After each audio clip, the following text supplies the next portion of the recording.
काय सांगाल खरं तर अनेक दिवसापासून तुम्ही कुरुल जिल्हा परिषद गटातील प्रत्येक गावातील नागरिकांशी संवाद साधताय, होम टू होम चालू आहे. कसा प्रतिसाद आहे? पहिल्यांदाच तुम्ही उतरलाय. खूपच छान प्रतिसाद आहे मतदारांचा, नागरिकांचा. सर्व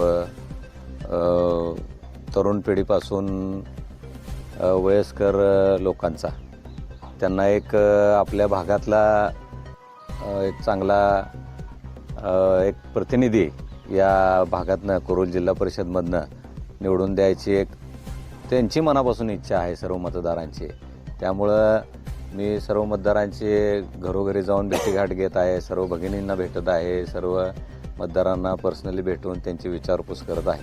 आतापर्यंत किती गावांना भेटी दिल्यात आणि अजून सुरूच आहे? माझा आत्तापर्यंत कुरुल जिल्हा परिषदमधल्या सर्व गावांचा एक दौरा पूर्ण झाला आहे आणि प्रत्येक होम टू होम मी प्रत्येकाला भेटलो आहे. आणि मग आपण मागच्या महिन्यामध्ये जो बेगमपूरमध्ये एक भगिनींसाठी पैठणीचा कार्यक्रम घेतला होता, त्या कार्यक्रमाच्या माध्यमातून मी बेगमपूरच्या जवळजवळ भागातील गणातील 2500 महिलांपर्यंत पोचलो.